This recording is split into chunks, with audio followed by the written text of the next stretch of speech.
I have built this little freight house for my club's modular N-scale layout, and I have everything basically done on it except finishing the roof. I've put some thin basswood on the roof for the base. The kit calls for shingles, but I thought that I would do a corrugated metal roof, and thought my subscribers out there would like to see me do that. The first thing you need, if it doesn't come with your kit, is some corrugated sheeting. This is corrugated aluminum sheets. It says 98 cents on it, so I guess I've had this for a while. It might cost you a couple of dollars for something this size. I know that they sell it at Hobbytown USA. You can also get it online on Amazon and eBay. But you'll need something like that. And the first thing I'm going to do is this eave over here, and then run up here, and then I'll do the top up here. Selecting the width, well, I guess first I should say that the corrugation goes across the roof, therefore allowing the rain to run down in the little runnels in the corrugation. As far as the width you select, that's pretty much up to you. I particularly, because I have this eave running over here and have to run across, instead of cutting a piece that goes up in there, I'm just going to cut a piece straight across so that it'll go across like that. Except I'm going to overlap, and I don't want it to overlap past the edge of this building. Therefore, I'm going to have to cut a piece that runs up through here. Okay, so I will have to cut that out. All right, the first piece, this already is the proper length of the building, and that's just the way it came out of my envelope. So what I'm going to do is I've measured this. This is a scale ruler. It has all the scales on it, and I'll use the end gauge scale. But I measured this at 5 scale feet. So I will do 7 scale feet.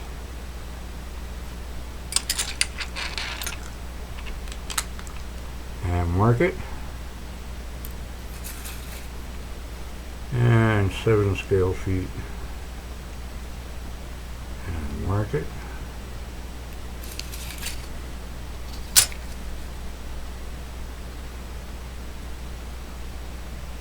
You can cut this with scissors, or you can use a nice sharp hobby knife.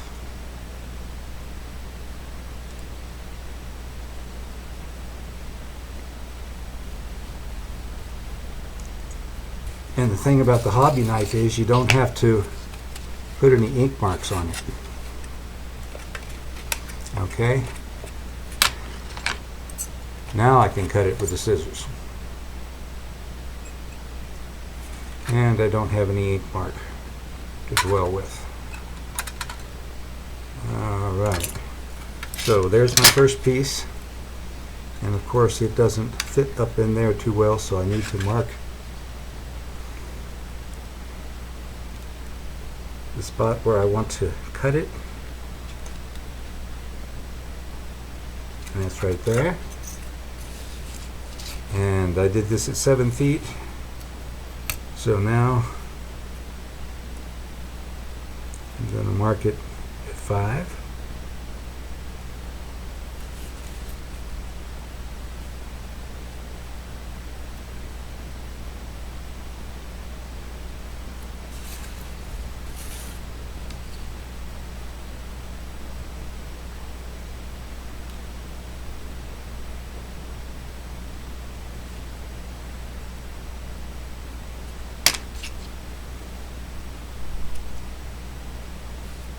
Ooh, didn't hold that down too well, did I?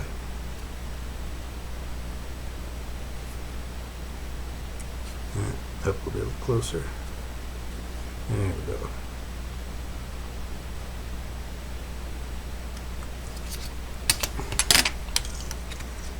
I like to use a smaller pair of scissors when I'm making small cuts or thin cuts like this.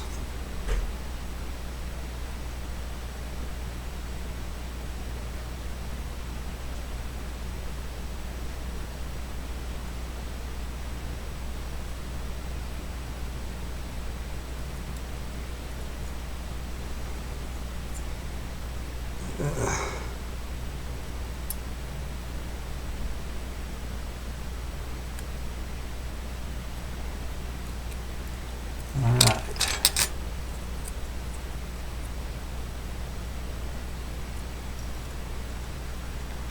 So now our piece fits on nicely.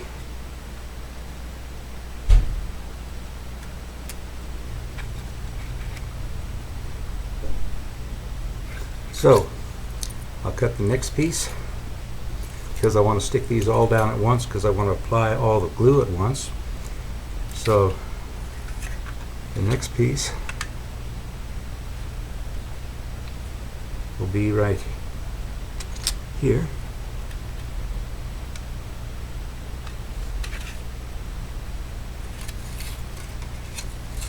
And the width this time is going to be 5, excuse me, this is 5 feet and it went up 2 feet, so I'm going to make this one also 7 feet, the same as this one.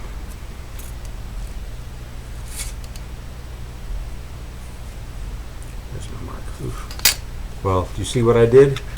I marked it in the wrong way. It has to go this way. There, put it like this. It's called measure twice, cut once, okay?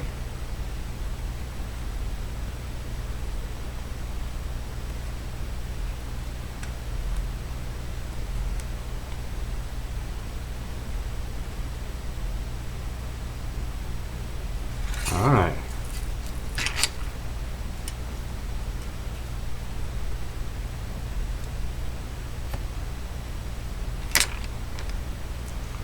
So we'll do 7 feet.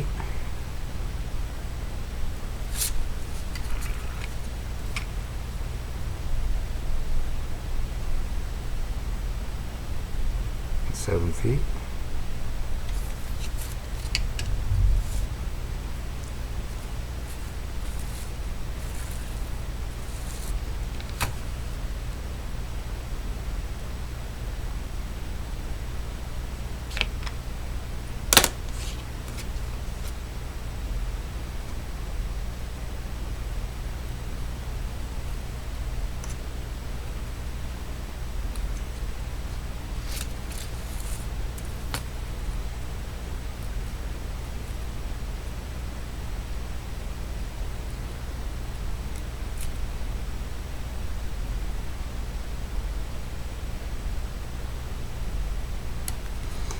Alright, so I'm going to cut out my strips.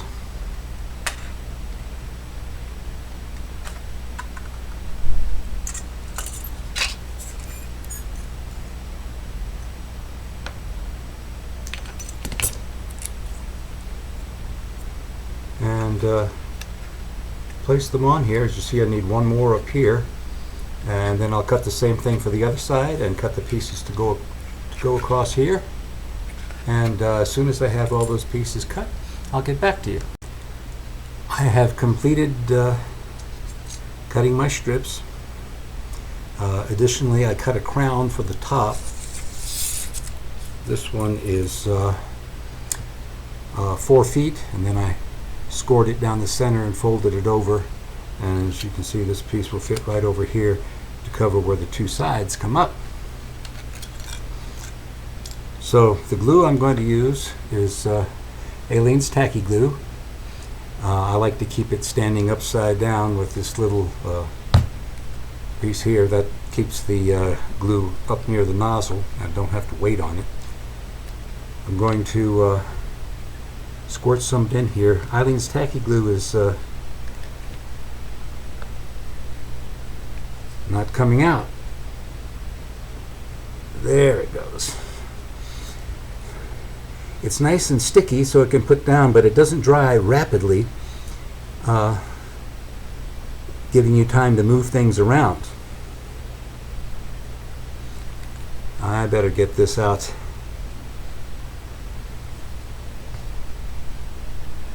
This way, because I'm going to need more than that. A little crab claw, or lobster claw cracker here. It's great for opening tight stuff. I don't think I've ever opened this before.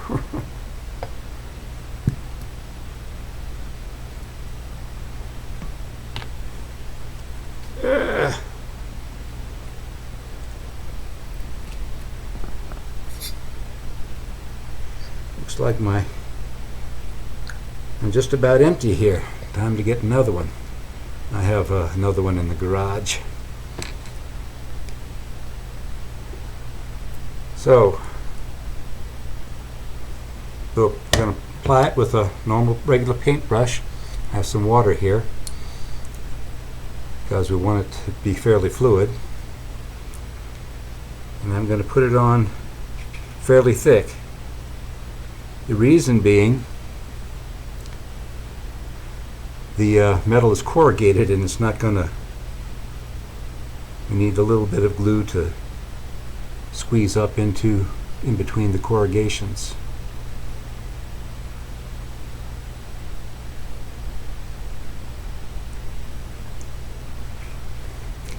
Now I'm also going to need a little bit of, well, I guess technically I hadn't really thought about that.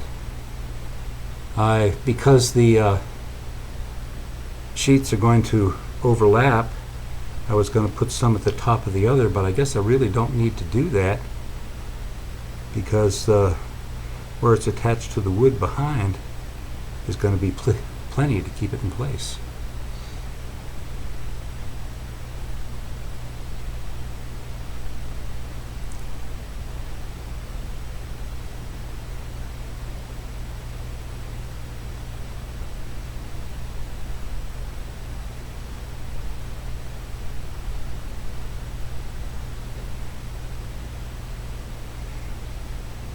Just a little bit more down here on the edge, and I'll keep that brush in the water so that the bristles stay loose, and we'll start.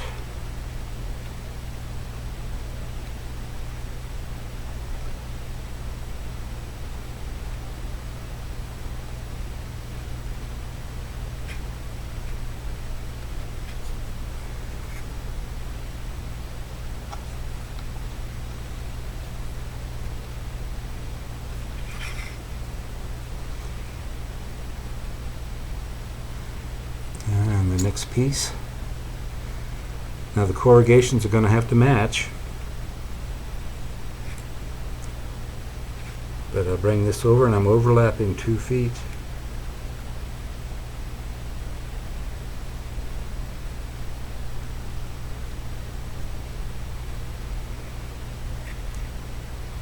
And the tacky glue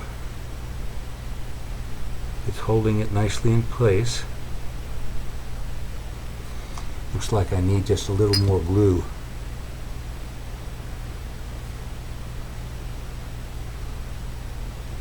Right here.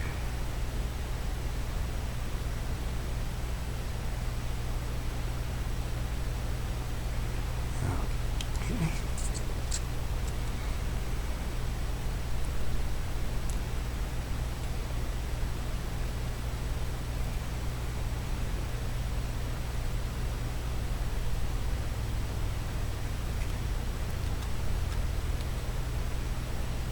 Oops. Right back up. Try and keep your lines parallel there. But I'm just eyeballing it.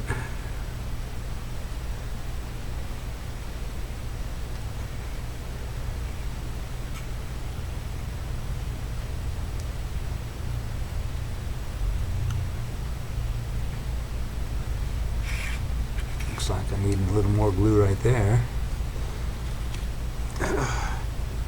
Some of the water out.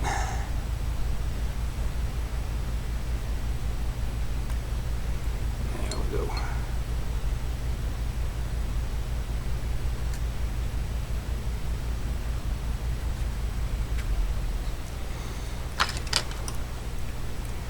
And we'll rub this down.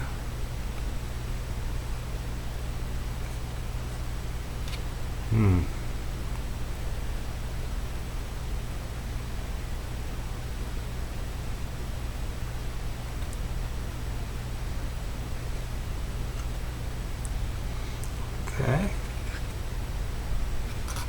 And now the other side.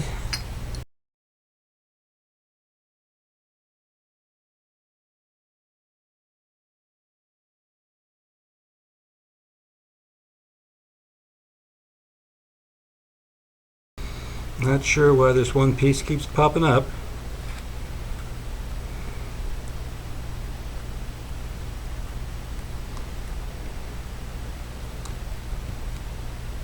But I'm hoping this crown will hold it on.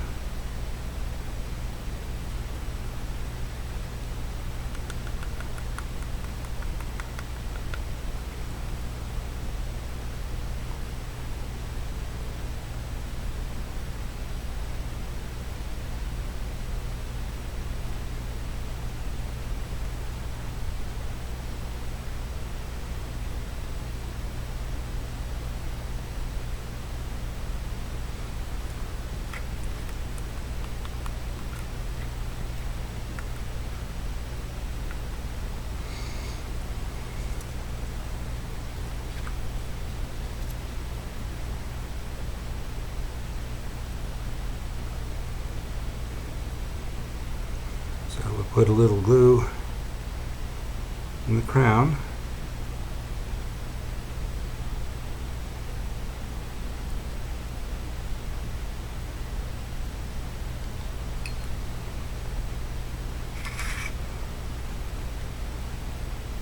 Pop it on.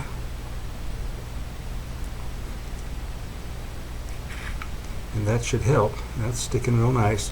Now we've got a little glue coming out. Number one, it's going to dry clear. And number two, we're going to have to coat all of this shiny aluminum with some dull coat to keep it from looking like shiny aluminum. Anyway.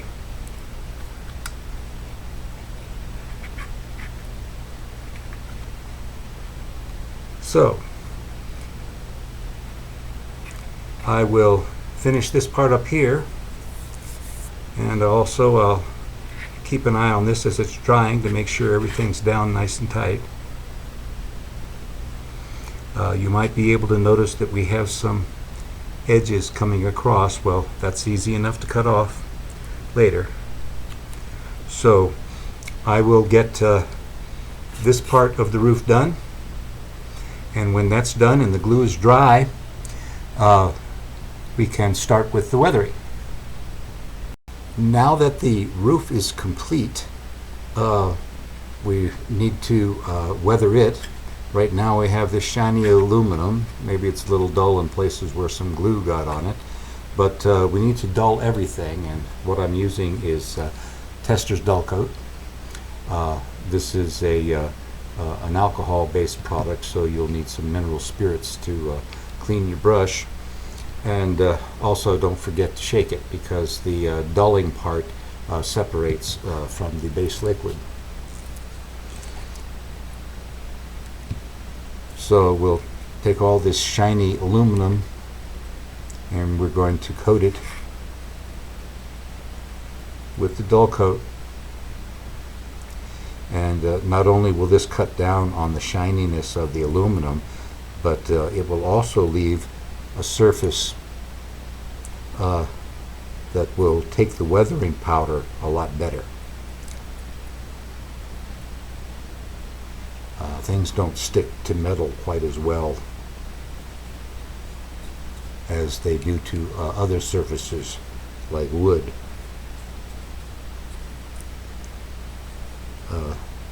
The dull coat is something that all modelers should keep around, because when you're building models out of styrene plastic, the dull coat will help take that shininess away, and again provide a surface that will more easily take weathering powders. So I will continue to apply the dull coat quite liberally. I just don't want I don't want it dripping down all over the place, because I don't want to get it on the wood. I only want it on the metal, so I don't want it running down the edges. So I'll apply that and let it dry. It doesn't take too long for it to dry, and when it is dry, I will get back to you and we'll start weathering the roof. The dull coat is dry now, so I'm going to apply, this is Monroe's Dark Rust, and I'm going to use a paintbrush that's had most of the bristle cut off, thereby leaving the bristles short and stubby, and just take it and brush down. Keep all your strokes down. Now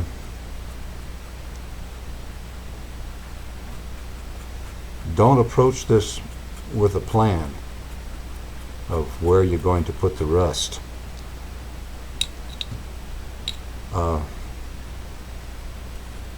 Before rusting a metal roof, you might want to go online and check on some images for rusty metal roofs, and you get all kinds of pictures and see what they look like, and look at those for a little bit until you get an idea of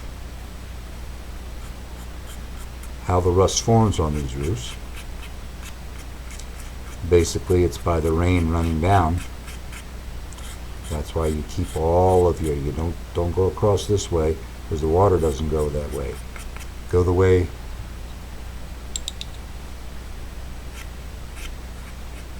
that the rain would fall.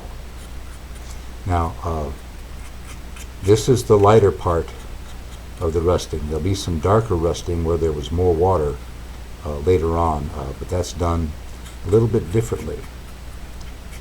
But I will continue to apply the dry weathering powder in this manner, not in any particular order, just getting the color onto the roof. And when I have this part of the roof weathered, I'll get back and show you how to do the darker parts of the rust. Okay? So we have our light rust on. The lights are shining off of it, and it looks fairly nice. But I want to add some areas where the rust is a little darker, and this is what I noticed in the pictures of rusty metal roofs that I saw online. To get it darker, I'm not going to put it on dry, I'm going to put it on wet. And again, I'm going to use the Tester's Dull Coat, and I'll pour just a little bit of this in my mixing jar here. This is a votive candle thing I got at the dollar store, like 6 of them for $1. Took the candles out, and then I'm going to dump some of my powder in there. Let's get a little stir stick here and Mix it up.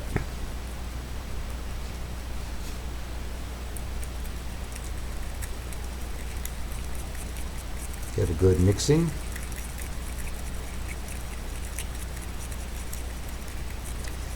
And now this is going to have, although it's exactly the same powder, this is going to have a darker value because of the wetness.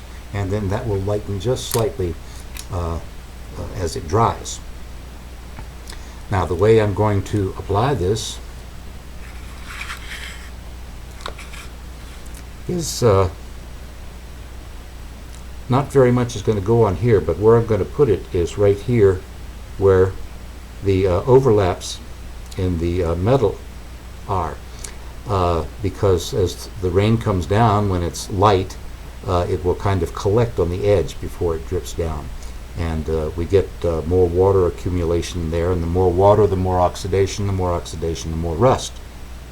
Anyway, that's what it looks like to me in the picture, so that's what I'm going to try to do here.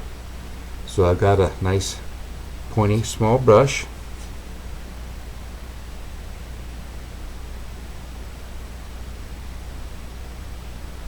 See how much darker that is.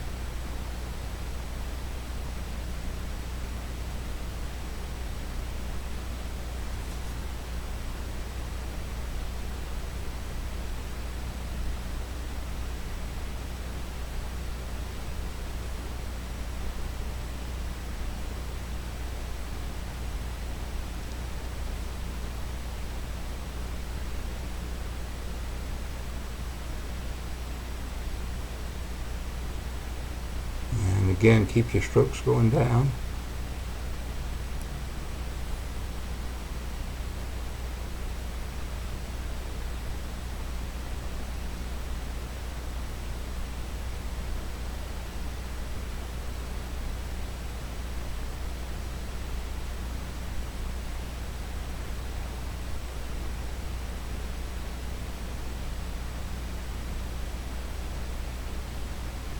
See what happens when I run my finger over that. Well, that dried pretty quick.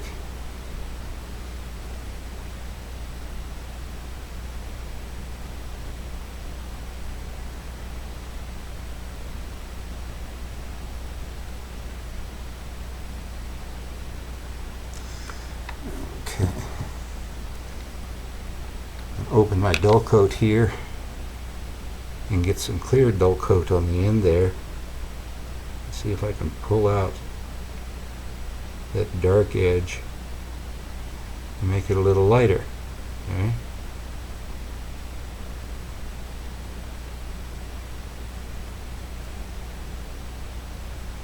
By the way, you can put your brush into the clear without getting any of the color in there, because the color is actually surrounded by the dull coat, and then it doesn't, the color doesn't mix into your clear dull coat.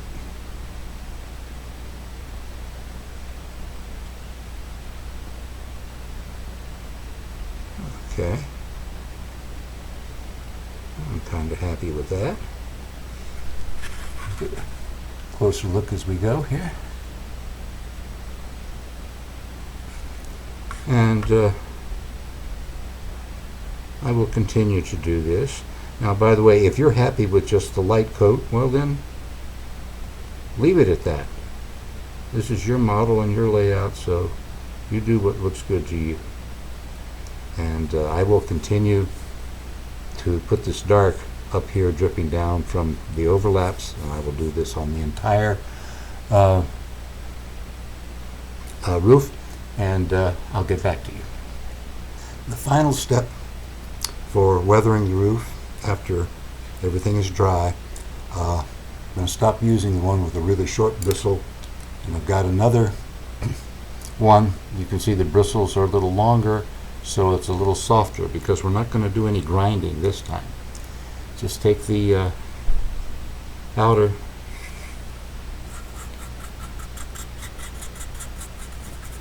you can go side to side now, because the lines are already there going down.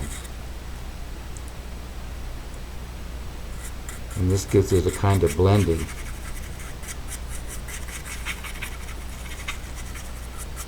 So it doesn't look so much like it's painted on.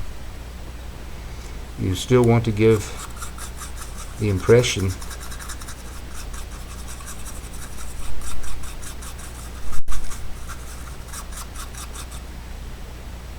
that there are some spots that aren't really rusted.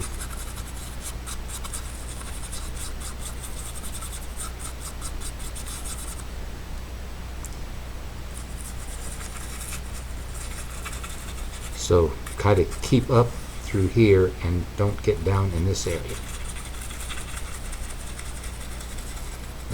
Keep up at the overlap when you do this.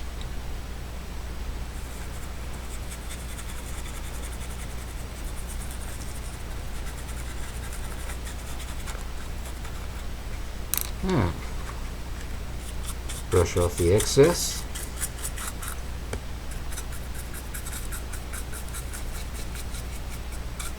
Like that. And we've got a pretty good roof there. Nice and old. So now we have a nice rusted tin roof on our model. And I think this looks a lot nicer and a little more realistic than the funky little shingles that were in the kit. I like this better. I hope you enjoyed this clinic, and I hope you learned something. I know I did.